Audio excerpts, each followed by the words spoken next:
अस्सलाम वालेकुम नाजरीन। शबाना महमूद हमारी नई जो वज़ीर दाखिला हैं यूके की, उनकी तरफ से आ चुके। उन्होंने हलफ उठाए हुए, यहाँ उस तरह तो नहीं हलफ उठाया जाता जिस तरह पाकिस्तान में हम लोग, हमारे वज़रा जो हैं, अगर कोई नया वज़ीर आता है तो बाकायदा पहले पार्लियामेंट में जाकर हलफ लेता है। ये तो सिर्फ रीशफलिंग होती है कि इधर से उठाया दूसरे रूम में चले गए, इधर से उठाया दूसरी वजारत में चले गए।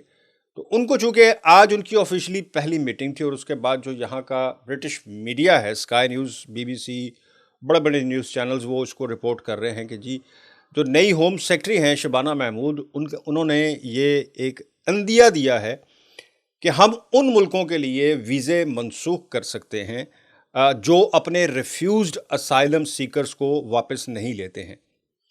रिफ्यूज असाइलम सीकर्स वो हैं कि जिनको जब ये डिपोर्ट करने वाले होते हैं, यानी जिनकी कोई अपील ना हो, जिनकी कोई केस भी ख़त्म हो चुका हो होम ऑफिस से, और जब उनको डिपोर्ट करने के लिए तैयारी की जाती है तो जाहिर है कि जिस मुल्क को वो, जिस मुल्क से आए हैं, वह जिस मुल्क को वापस भेज रहे होते हैं, तो वो ही रिफ्यूज़ कर देते हैं कि भाई हमें नहीं चाहिए, ये आप उधर ही रखें।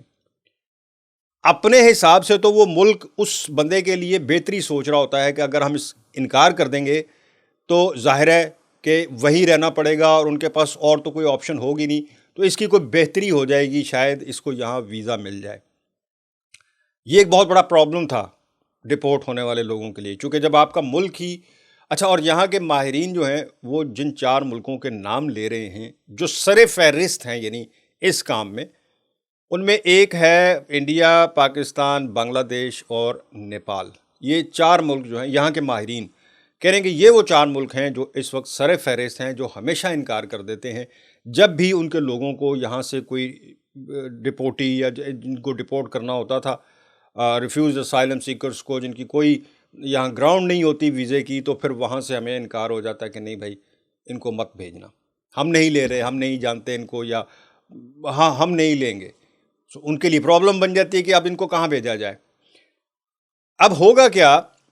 अच्छा, आपको ये बताऊं कि ये वाला जो फैसला है ना लेने वाला, ये पिछली हुकूमत ने भी, यानी जो टोरीज़ की हुकूमत थी, उसमें भी जो वहाँ की जो उस वक्त की होम सेक्रेटरी थी, उसने भी ये ऐलान किया था। सेम एग्जैक्टली यही था कि हम वीज़े मनसूख कर सकते हैं। अब सवाल ये पैदा होता है कि ये कौन से वीज़े मनसूख कर देंगे? स्टूडेंट वीज़ा मनसूख कर देंगे, वर्क वीज़ा मनसूख कर देंगे, या विज़िट वीज़ा मनसूख कर देंगे? देखें, स्टूडेंट तो आता ही इन 2-3 मुल्कों से है, इंडिया, पाकिस्तान, बांग्लादेश।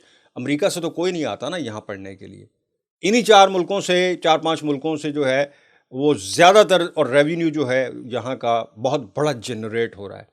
यहाँ का स्टूडेंट 1,000 पाउंड फ़ीस देता है, पाकिस्तान से आने वाला या इंडिया से आने वाला 20,000 पाउंड फ़ीस देता है। कहाँ से कहाँ बात चली जाती, क्लास भी वही है, स्कूल भी वही है, कॉलेज भी वही है, लेकिन फ़ीस कहाँ से कहाँ चली जाती है और इनका रेवेन्यू जनरेट होता है। अब लगता ये है कि शायद ये विज़िट वीज़ा शायद वो कह रहे हों। ये उन्होंने बताया नहीं है कि कौन से वीज़े मनसूख करने हैं, लेकिन उन्होंने कहा जी हम उनके साथ वीज़े का वो मनसूखी का सोच रहे हैं।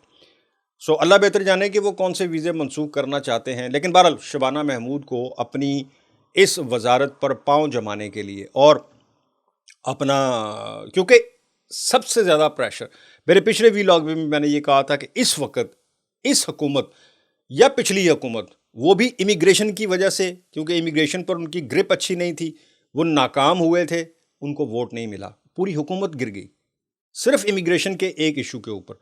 इस हुकूमत के ऊपर भी इस वक्त रोज़ाना मुजाहरे हो रहे हैं होटलों के बाहर, और अगर ये हुकूमत भी फेल हुई इमिग्रेशन के सख्त करने में, सिर्फ कल के रोज़, ये जो गुज़श्ता रोज़ कल गया है, 1098 लोग समुंदर के ज़रिए इलीगल तरीके से दाखिल हुए। लेकिन अब वो इनका वो कानून बदल गया है। अब कह रहे हैं कि जी हम अब जैसे ही कोई उस रास्ते से आएगा, जैसे हम क्या कहते हैं उसको, इस तरह जो आते हैं, यार मैं लफ्ज़ भूल गया हूँ उसका, बड़ा एक है लफ्ज़, उसके ज़रिए जो लोग आएंगे बोट्स के ज़रिए, उनको अब फ्रांस के साथ इनका मुआहदा हो गया है। पहले उनकी मजबूरी थी कि उनको ये वापस नहीं कर सकते थे, अब ये उनको फ़ौरी तौर पर वापस कर देंगे। जैसे ही वो यहाँ उतरेंगे, मतलब आप इतना पैसा दे के समुंदर के किनारे उतरेंगे तो उसी वक्त उसी बोट से आपको वो वापस भेज देंगे या पकड़ कर वापस भेज देंगे। सो वो सिलसिला तो बंद हो गया। लेकिन बहरहाल इस हुकूमत ने सख्त फ़ैसले करने हैं इमिग्रेशन पर और वो शबाना महमूद से ही होंगे, तो तब जाकर इनकी कोई चार आने इनकी वक़्त बनेगी। ये एक नया ऐलान आज सामने आया था, मैंने कहा आप लोगों से शेयर करूँ। मुझे दें इजाज़त। अल्लाह हाफ़िज़।